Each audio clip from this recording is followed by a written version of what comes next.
नमस्कार दोस्तों, मैं हूं शिवानी दुबे और आप मिरर ऑफ ट्रूथ की वो क्राइम सीरीज देख रहे हैं जिसमें आपको हर हफ्ते अपराध की दुनिया में घटी सच्ची घटनाओं की कहानियां सुनने मिलेंगी।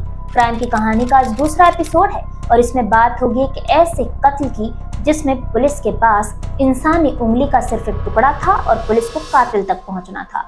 विरार का एक ऐसा कत्ल जिसमें कातिल ने न सिर्फ व्यक्ति की हत्या की बल्कि उसके 200 से भी ज्यादा टुकड़े कर दिए।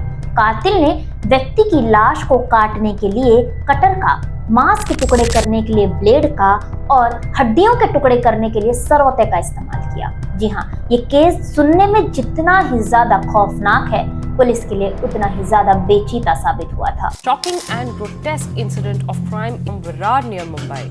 विरारच्या बचराज पॅराडाईज या इमारतीमधील शौचालयाच्या टाकीमध्ये अज्ञात व्यक्तीच्या मृतदेहाचे तुकडे सापडलेले होते। त्याच्यामध्ये जे काही त्यांनी बोन्स आहे, त्यानंतर स्कल आहे, हे कुठं फेकलेलं आहे आणि DNA त्याचे सॅम्पल्स वगैरे गोळा करणं। ये पूरी घटना है 2019 की। जनवरी का महीना चल रहा था।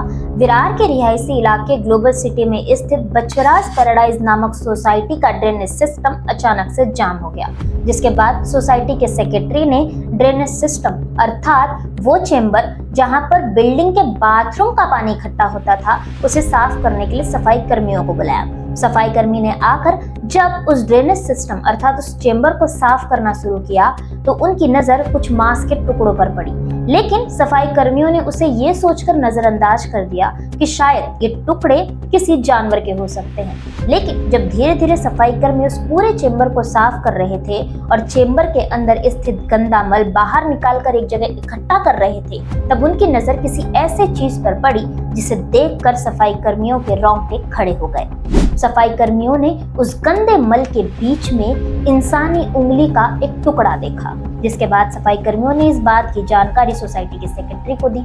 सोसाइटी के सेक्रेटरी ने फौरन पुलिस को इत्तला की। पुलिस मौका स्थल पर पहुंची और पुलिस ने फॉरेंसिक टीम की मदद से धीरे धीरे 40 किलो मांस के टुकड़े इकट्ठा किए। इस पूरे टुकड़ों को मुंबई के कालीना फॉरेंसिक सेंटर में जांच के लिए भेज दिया गया। अब विरार में 40 किलो मांस के टुकड़े मिलने की खबर पूरे इलाके में आग की तरह पसर गई और चर्चाओं का बाजार गर्म हो गया।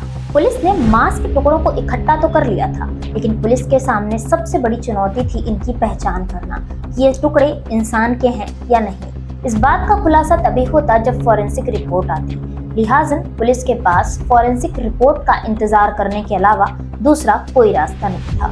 कुछ दिनों बाद फॉरेंसिक की रिपोर्ट आई, जिसमें इस बात का खुलासा हुआ कि ये टुकड़े इंसानी हैं और किसी 40 से 50 साल के अंदर के उम्र वाले व्यक्ति के हैं। रिपोर्ट आने के बाद पुलिस भी अचंभित रह जाती है कि आखिर कोई इतने निर्मम तरीके से किसी की हत्या करके उसके टुकड़े कैसे कर सकता है, जिसके बाद पुलिस जांच आगे बढ़ाती है। अब शुरुआती तफ्तीश में पुलिस सभी पुलिस स्टेशनों में दर्ज गुमशुदगी के मामलों को खंगालना शुरू करती है। साथ ही साथ पुलिस सोसाइटी में लगे सीसीटीवी कैमरे को भी देखती है, उनकी फुटेज को भी खंगालती है कि कहीं सीसीटीवी कैमरे की नजर में कोई संदिग्ध व्यक्ति कैद हुआ है या नहीं। इसी बीच पुलिस की नजर सीसीटीवी फुटेज में एक ऐसे संदिग्ध व्यक्ति पर पड़ती है जिसके गुमशुदगी का मामला पहले से ही विरार पुलिस स्टेशन में दर्ज था। 16 जनवरी 2019 का वो दिन जब गणेश कोल्हाटकर उन्हें बचराज पैराडाइज सोसाइटी में आता हुआ देखा गया था, लेकिन सोसाइटी से बाहर जाने का एक भी सबूत मौजूद नहीं था। लिहाजन पुलिस इसी दिशा में अपनी जांच आगे बढ़ाती है। अब यहाँ पर सबसे बड़ा सवाल ये होता है कि आखिर ये गणेश कोल्हाटकर, जो कि कई दिनों से गुमशुदा थे, वह बचराज पैराडाइज सोसाइटी में किसके घर पर आए थे। जब पुलिस छानबीन करती है तो उन्हें पता चलता है कि वह सोसाइटी के कमरा नंबर 602 में आए थे।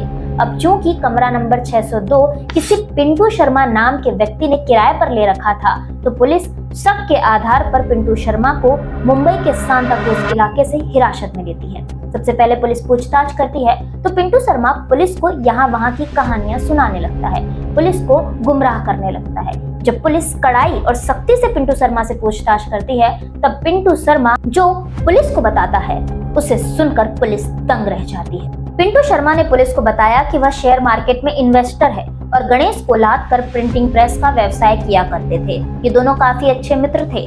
इसी मित्रता के चलते गणेश कोल्हाटकर ने पिंटू शर्मा से 1 लाख रुपए उधार लिए थे। काफी समय बीत जाने के बाद भी गणेश कोलात्कर ने पिंटू शर्मा को मात्र 40,000 रुपए ही वापस किए थे और बाकी की बची हुई रकम के लिए गणेश कोलात्कर बार बार पिंटू शर्मा से समय मांग रहे थे। इसी आर्थिक लेन देन के चलते अक्सर इन दोनों में कहासुनी हो जाया करती थी। 16 जनवरी 2019 का वो दिन जब पिंटू शर्मा ने गणेश कोलात्कर को अपने विरार के किराए के घर पे बुलवाया। जब गणेश कोलात्कर वहां पहुंचे तो आर्थिक लेन देन के चलते इन दोनों में वापस से कहासुनी उत्पन्न हुई। ये कहासुनी इतनी ज्यादा बढ़ गई कि ये हाथापाई में तब्दील हो गई और इसी हाथापाई के दरमियान पिंटू शर्मा ने गणेश कोलात्कर को धक्का दे दिया, जिसके चलते वे फ्लोर पर गिर गए और जगह पर ही उनकी मौत हो गई। अब पिंटू शर्मा ने गणेश कोलात्कर की मौत के बाद उनके लाश को ठिकाने लगाने की सोची, क्योंकि यदि पिंटू शर्मा ये लाश उसी कमरे में छोड़कर वहां से फरार हो जाता तो कुछ समय बाद पुलिस उस तक पहुंची जाती और उसे गिरफ्तार कर लेती। अब क्योंकि पिंटू शर्मा ने साइंस से पढ़ाई की थी और उसे ह्यूमन ऑटोप्सी की काफी ज्यादा अच्छी नॉलेज थी, जिसके चलते उसने लाश को ठिकाने लगाने का एक हैरतअंगेज तरीका चुना। लाश को ठिकाने लगाने के लिए पहले वो मार्केट से बड़ी बड़ी कटर और ब्लेड लेकर आया। पिंटू शर्मा ने सबसे पहले गणेश की लाश को कटर की मदद से अलग अलग हिस्सों में डिवाइड किया। उसके बाद उन हिस्सों के ऊपर से ब्लेड की सहायता से मांस निकाला और उन मांस के बारीक बारीक टुकड़े किए। मांस को पिंटू शर्मा बाथरूम में बाल्टियों में रखता और जो हड्डियां बचती उन्हें सरौते की मदद से काट के उन्हें दूसरी बाल्टी में रखता। पिंटू शर्मा मांस को ठिकाने लगाने के लिए टॉयलेट फ्लश का इस्तेमाल करता।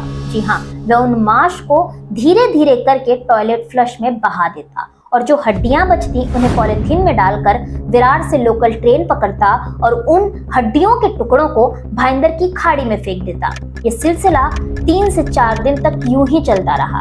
पिंटू शर्मा ने धीरे धीरे करके सभी मांस के टुकड़ों और हड्डियों के टुकड़े को ठिकाने लगा दिया और वह अपने घर मुंबई में स्थित सांता क्रूज फरार हो गया। आपको बता दें कि पिंटू शर्मा ने लाश के 200 से भी ज्यादा टुकड़े किए। यह आंकड़ा अनुमानतः है, हो सकता है कि संख्या इससे ज्यादा हो। कातिल द्वारा कत्ल करने के बाद लाश को ठिकाने लगाने का ऐसा तरीका उस समय शायद ही पहले पुलिस ने कभी सुना था। अंत में पुलिस द्वारा पिंटू शर्मा के ऊपर संदिग्ध धाराओं के तहत मामला दर्ज कर लिया गया और उसे जेल भेज दिया गया। दोस्तों, लाश को ठिकाने लगाने का ये तरीका, ये खौफनाक सच इस बात का सबूत है कि इंसान किसी भी हद तक जा सकता है। फिलहाल दोस्तों, आज की क्राइम की कहानी में इतना ही। आपको आज की क्राइम की कहानी कैसी लगी हमें कमेंट बॉक्स में बताना ना भूलें। साथ ही साथ यदि आप भी कोई क्राइम की कहानी सुनना चाहते हैं, उसकी भी जानकारी आप हमें कमेंट बॉक्स में दे सकते हैं और हमें सोशल मीडिया हैंडल पर मैसेज करके भी बता सकते हैं कि आप अगली कौन सी कहानी सुनना पसंद करेंगे। फिलहाल मैं शिवानी दुबे चलती हूँ, आपको ऐसे ही मिलूंगी अगली एक और क्राइम की कहानी के साथ।